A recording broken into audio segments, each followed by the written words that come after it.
चलो बच्चों, ये प्रश्न को देखते हैं। तो प्रश्न में दे रखा है 9.65 गुलाम विद्युत धारा सिल्वर नाइट्रेट एजी का परमाणु भार दे रखा है 107.87 108 लेने पर तो विलयन में प्रवाहित करने पर जमा हुए सिल्वर का भार है। तो यहाँ पे चार विकल्प दे रखा है ए, बी, सी तथा डी। आइए मुख्य अवधारणा की चर्चा करते हैं। मुख्य अवधारणा, तो यहाँ से अगर हम देखें तो यहाँ पे हमें क्या पूछा गया है कि विलयन में प्रवाहित करने पर जमा हुआ सिल्वर का भार है। तो भार हमें बताना है। तो यहाँ से अगर हम देखें तो एक मोल में अगर हम निकालें तो एक मोल में हमारा क्या होता है 96500 गुलाम होता है फैराडे। तो यहाँ से अगर हम देखें तो मोल इलेक्ट्रॉन बराबर हमारा क्या हो जाएगा, यहाँ पे दे रखा है 9.65 गुलाम विद्युत धारा। तो यानी अगर हम देखें तो हमारा जाएगा 9.65 गुलाम बटे में हमारा क्या हो जाएगा 96500 गुलाम। तो यहाँ से अगर हम देखें तो ये निकल के आ जाएगा 1 × 10⁻⁴ मोल। तो यहाँ पे हमें देखा एजी का अगर हम देखें सिल्वर, तो ये हमारा क्या होता है एजी पे प्लस होता है, प्लस हमारा यहाँ से एक इलेक्ट्रॉन और ये बना लेता है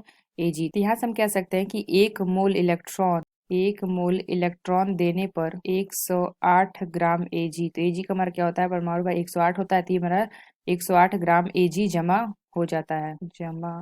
होता है।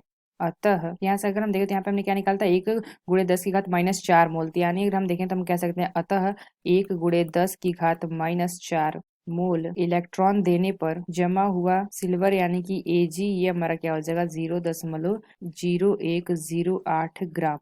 तो यहाँ से अगर हम देखें तो यहाँ पे हमारा 1 ग्राम बराबर होता है 1000 mg। तो प्रश्न में से क्या पूछा गया है, मीग्रा में पूछा गया है कि हम देखें तो mg इसका अगर हम निकालेंगे तो 1 ग्राम को अगर हम mg में चेंज करते हैं तो हमारा क्या होता है 1000 mg हो जाएगा। यानी अगर हम देखें तो इसको हम mg में चेंज करेंगे ag को, ये हमारा क्या हो जाएगा mg ag का ये हमारा क्या आ जाएगा बराबर आ जाएगा 0.0108। ये जो हमारा ग्राम आया था इसको हम चेंज करना है तो हम क्या गुणा कर देंगे 1000 का, तो ये हमारा निकल के आ जाएगा यानी कि 10.8 mg। तो ये हमारा क्या आ गया 10.8। यानी हम कह सकते हैं कौन सा विकल्प हमारा सही होगा, तो हम कह सकते हैं जो हमारा बी विकल्प दे रखा है ये विकल्प हमारा सही होगा 10.8। तो आशा करते हैं आपको समझ में आया होगा। धन्यवाद।